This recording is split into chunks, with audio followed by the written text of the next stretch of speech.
Innal insana khuliqa halu'a. Sesungguhnya manusia itu punya sifat komplain. Punya sifat berkeluh kesah. Kita baca ayat berikutnya. Idza masahu saru zazua. Apabila ditimpa kesusahan, ia berkeluh kesah. Wa idza masahul khairu manu'a. Apabila ia mendapatkan kebaikan, ia suka lupa. Illal musallin, kecuali orang yang salat. 1. Alladzina hum ala salatihim daimun. Yang kedua, salatnya itu daim. Daim itu konsisten. Salatnya itu terus saja dilakukan di situasi apapun. Nah, saya akan menjelaskan kepada ibu bapak sekalian bagaimana cara memperlebar konsep penerimaan supaya bisa memenuhi no complaint day. 1, syaratnya apa? Harus sholat. 2, sholatnya harus daim. Harus terus menerus pada situasi apapun. Berarti tidak bisa kita terjebak oleh sholat yang musiman. Ketika enak sholat, gak enak gak sholat. Ketika sedang rineh sholat, ketika sibuk gak sholat. Ini tidak akan menghilangkan komplain. Kita tata satu-satu dulu. 1, sholat. 2, sholatnya daim. 3, walladzina fi amwalihim haqqun ma'lumun. Orang-orang yang sadar bahwa dalam hartanya ada bagian tertentu buat orang lain. Itu 3. Lisaili wal mahrum. Bagi orang miskin, bagi orang yang minta-minta, bagi orang yang tidak memiliki apa-apa. Ulangi lagi. 1, sholat. 2, sholatnya harus daim, terus menerus. Pak, kalau saya sholatnya terus menerus gimana dong? Apa saya bisa bekerja? Tuh, udah salah lagi. Sholat itu kan melekat artinya. Sholat itu melekatkan diri kepada Allah. Jadi ingat kepada Allahnya itu terus menerus. Itu maksudnya. Itu yang disebut dengan sholat yang daim. Yang ketiga, sadar bahwa pada harta yang ada pada kita ada bagian untuk orang lain. Bagian siapa? Bagian orang miskin, bagian orang yang minta-minta, bagian orang yang tidak mempunyai apa-apa. Yang keempat, mempercayai hari pembalasan. Pembalasan itu baik apa buruk? Baik apa buruk? Ya, pembalasan itu bisa baik, bisa buruk. Kan sudah dibahas di surat yang ke-99, ya kan? Semua yang baik akan dibalas dengan kebaikan. Semua yang buruk akan dibalas dengan keburukan. Kalau kita sadar dengan hari pembalasan, pasti kita akan melakukan yang baik-baik saja, karena pembalasannya pasti baik. Kan kita tidak mungkin ada yang menghendaki pembalasan yang buruk. Betul nggak? Pembalasan yang buruk pasti dari tindakan yang buruk. Pembalasan yang baik dari tindakan yang baik. Itu yang keberapa? Yang keempat. Yang kelima, takut akan azab Tuhan. Yang keenam, orang yang memelihara kehormatannya, ya. Jadi kehormatan. Li furujihim hafidun. Yang ketujuh, orang yang memelihara amanah-amanahnya. Walladzina hum li amanatihim wa ahdihim raun. Yang kedelapan, walladzina hum bi syahadatihim qaimun. Orang yang memberikan kesaksiannya. Ini harus dibahas satu-satu. Yang kesembilan, walladzina hum ala salatihim yuhafidun. orang yang memelihara sholatnya. Jadi bukan sekadar mendirikan sholat, bukan mengerjakan sholat terus menerus, tapi memelihara sholatnya. Jadi ada berapa? Ada 9. Memang syaratnya 9. Jadi kalau yang 9 ini kita pahami semuanya dan kita amalkan semuanya, ternyata kita akan mendapatkan kemampuan untuk melebarkan konsep penerimaan. Lalu kita akan memasuki no complaint day. Sekarang saya mau kasih tahu. Perhatikan saya. Kalau orang komplain, biasanya energinya positif atau negatif? Negatif. Bahwa energi negatif itu menular, percaya? Percaya ya? Jadi ngajinya hari ini adalah no complaint day. Tidak ada lagi komplain setelah hari ini. Dan untuk membangun itu semua ternyata tidak sesederhana itu. Tidak, saya hari ini tidak akan komplain. Ternyata ada 9. Ada 9. Ada 9, ya. Jadi yang pertama tadi apa? Ya, sholat. Sebelum saya lanjutkan ke sini, saya mau tanya dulu. Apakah kita masih punya sifat yang digambarkan di ayat 19, 20, 21? Masih suka komplain, berkeluh kesah, betul? Apabila ditimpa yang gak enak, suka protes. Kalau ditimpa yang enak, ngahep-hep. Masih? Berarti kalau masih, perlu dibahas yang 9 ini. Karena yang 9 ini akan membebaskan kita. Gitu. Jadi sebetulnya intinya adalah konsep penerimaan. Konsep penerimaan. Seberat apapun masalah kita, kalau kita memulai dengan menerima dulu, makanya jalan untuk memperbaikinya lebih mudah ketimbang kita tidak menerimanya. Ada sebuah perusahaan bis. Bisnya bis lama, remnya sudah pada blong, catnya sudah pada melotok, AC-nya udah pada mati. Ada yang penasaran, melakukan penelitian. Yang diwawancarai itu hanya 2 orang supir di perusahaan yang sama.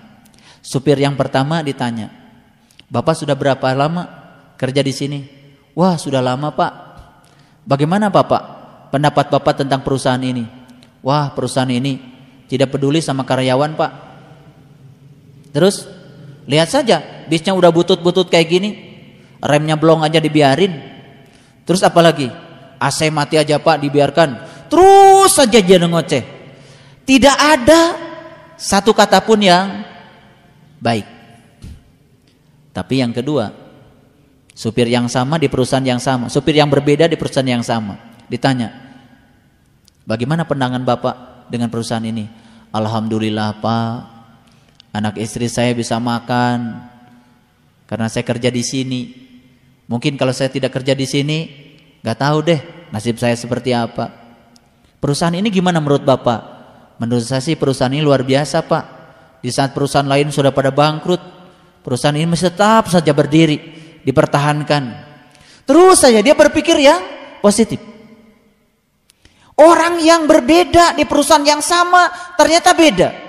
Yang ini positif, yang ini negatif. Ternyata yang positif ini hidupnya lebih santai, tidak banyak komplain, tidak banyak protes, menerima. Tapi menerima bukan berarti kita berserah kepada kenyataan. Tidak. Menerima dulu yang paling utama, setelah itu baru memperbaiki. Jalan untuk memperbaiki jauh lebih mudah kalau kita memulai dengan konsep penerimaan. Biasanya kalau kita dalam hidup ini kan terkadang sulit ya. Ada orang yang mau menolong saja terkadang kita masih berdebat. Ini ada cerita, ada orang buta masuk ke dalam sumur. Kasihan ya, udah buta masuk ke sumur lagi. Begitu masuk ke sumur pelung gitu, ada yang lewat. Karena dia teriak-teriak, ya udah ditolong. Ambilkan tali, kemudian diulurkan talinya ke bawah. Pikirannya sih yang menolong, kalau tali sudah di bawah, ya sudah, dia tinggal pegang ke tali, ditarik ke atas. Sesederhana itu tadinya pikiran orang yang menolong. Ternyata enggak. Begitu mau ditolong, siapa kamu? Saya mau menolong bapak. Ah, takut bermuatan. Ikhlas nggak kamu nolong saya? Nanti kalau saya ditolong sama kamu mau minta bayaran nggak sama saya? Tolong ya dijelaskan siapa yang bikin sumur ini? Tanggal berapa, tahun berapa dalam? Udah mau mati masih debat. Dasar orang buta. Ini mungkin bukan kenyataan ya. Ini sedang cerita kita. Sudah buta ditolong masih debat lagi.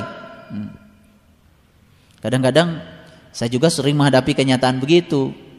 Mau diajarkan ilmu pembuta mata kolbu, mau dibawa ke alam yang terang benderang, tapi aduh susahnya setengah mati.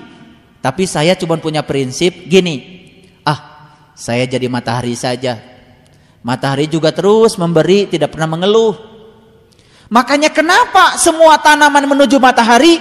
Cuma satu alasan, karena matahari kalau memberi gak pernah mengeluh, melayani terus. Nih saya kasih tahu untuk yang muda-muda yang cari uangnya masih susah. Selama kita berorientasi mencari uang, pasti kita akan melakukan tindakan bagaimanapun untuk memenuhi agar kita mendapatkan uang. Sekarang lupakan uang. Peribahasa yang mengatakan waktu adalah uang menurut saya harus ditiadakan. Capek kita. Dirubah sekarang. Saya ingin memberikan pelayanan yang terbaik. Saya ingin bermanfaat bagi banyak orang. Itu saja dilakukan. Insya Allah kita akan dikejar uang. Jadi tidak usah mengejar uang. Lakukan pelayanan yang terbaik, pasti semua akan berpusat pada kita. Sekarang sekali lagi, tanaman apa di bumi yang tidak menghadap matahari? Gak ada. Semua menghadap dia. Kenapa semua menghadap dia?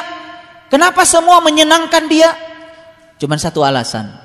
Karena dia memberi dan terus memberi. Ternyata hukum memberi pasti menerima. Karena matahari memberi tanpa minta balasan, memberi tanpa keinginan, memberi dan terus memberi tanpa pilih kasih, maka semua pohon menghadap dia. Saya ingin kasih tahu, kalau kita membuat pelayanan pada siapapun, semua orang pasti akan menghadap kita. Semua rezeki akan berpihak pada kita. Semua kebaikan akan menuju kita. Rumusnya cuma satu. Ini harus dibaca berulang-ulang setiap hari. Ini doanya dari saya. Di mana hati berada, di situ harta terletak. Ulangi lagi. Di mana hati berada, di situ harta terletak. Ngerti maksud saya? Saya tidak berbicara harta dunia saja, berbicara dua-duanya. Harta jasmani, harta ruhani. Dan ternyata harta bergantung pada kehadiran hati. Ini saya kasih tahu. Ada yang tanya sama saya, Bapak, kok Bapak baru saja dari sini, ke sini, ke sini, ke sini, ke sini, kok nggak ada lelahnya? Saya bilang, sebetulnya saya kelihatan oleh kamu bekerja. Saya tuh sebenarnya nggak bekerja. Kenapa? Karena saya melakukannya senang. Ketika kita melakukan pekerjaan dengan senang, sebetulnya kita sudah berhenti bekerja. Sekali lagi, ini rumus yang luar biasa. Luar biasa. Silahkan dibuktikan rumus ini, formula ini luar biasa. Ulangi, di mana hati berada, di situ harta terletak. Sekarang gini, dokter melayani pasien pakai hati, bukan pakai tarif, pakai hati. Percaya nggak? Dokter itu bisa mendapatkan uang melampaui tarifnya. Percaya sama saya? Saya ngasih pelatihan pakai hati, nggak pakai tarif. Ternyata saya mendapatkan balasan jauh melampaui tarif. Saya melakukan kebaikan pada siapapun pakai hati, memberi pakai hati. Ternyata saya mendapatkan balasan jauh melampaui yang saya pikirkan. Jadi semua satu. Di mana hati berada, di situ harta terletak. Jadi kalau ingin kaya, gampang. Hadirkan hati. Melakukannya harus senang. Makanya saya bilang tadi, tidak semua orang sibuk sukses. Dan tidak semua orang yang tidak sibuk tidak sukses. Saya akan menggunakan sukses dalam dua terminologi. Ada sukses menurut ukuran umum, ada sukses menurut ukuran pribadi. Dan itu berbeda. Kalau ukuran umum, dia sibuk, mobilnya banyak, rumahnya banyak, depositonya banyak. Ukuran umum, sukses. Padahal kalau ditanya dia, setelah itu pengen apa lagi? Pengen tambah banyak lagi. Dan mungkin dia merasa belum sukses. Beda ukuran pribadi dengan ukuran umum. Ukuran pribadi itu ternyata sangat unik. Saya menilai kesuksesan bukan dari sisi itu. Saya melihat dari sisi hasilnya. Kenapa? Ketika saya melakukan suatu tindakan tertentu, berdampak apa? Dampak tidak selalu uang. Makanya sekarang berhenti, dan jika perlu coret kata-kata waktu adalah uang. Ganti, waktu adalah pelayanan. Ganti. Lebih dahsyat, waktu adalah pelayanan. Sekarang berusahalah untuk melayani siapapun. Berusahalah untuk membaikan siapapun. Berusaha untuk menolong siapapun. Percaya sama saya, tidak usah memikirkan apa yang kita dapat. Semesta akan membalikan semuanya pada kita. Dan itu sudah terbukti luar biasa. Jadi sekarang berhenti mencari uang, tetapi memberikan pelayanan terbaik. Pasti kita akan dikejar oleh uang. Dan pelayanan adanya di mana? Di hati. Saya kasih tahu. Pernah nggak ngasih tukang parkir besar? Pernah? Sering saya melakukannya. Cuman karena hal yang sepele. Ketika mobil diparkir, kelihatan ya, kacanya kotor, dia ngambil lap. Bukan sekedar itu. Dan yang luar biasa, ada seorang tukang parkir ketika mau dikasih itu nggak mau. Itu pelayanan. Karena dia hadir di situ hatinya. Beda dengan orang yang hitung-hitungan. Sekian mobil, sekian itu, dia hanya mendapatkan sekian saja. Di situ pelayanan. Pernah nggak datang ke tukang cukur, nggak disuruh tukang cukur tiba mijit semua, enak gitu. Pasti tidak mungkin kita ngasih 8.000. Pasti ingin ngasih 20.000, bisa jadi 50.000. Betul? Jadi sekarang apa yang harus kita lakukan? Merubah. Jadi keyakinan yang salah di masa lalu, rubah. Keyakinan yang salah, yang tidak produktif, yang telah membelenggu kita, hancurkan. Dan itu akan memperlebar konsep penerimaan. Masih ingat cerita saya tentang gajah di India? Kalau mungkin pergi ke India, aneh. Karena apa? Gajah yang gede-gede, talinya kecil-kecil. Dan diikat di pohon yang kecil. Tapi gajah yang kecil-kecil, talinya gede-gede, rantainya besar-besar, dan diikatkan di pohon yang besar.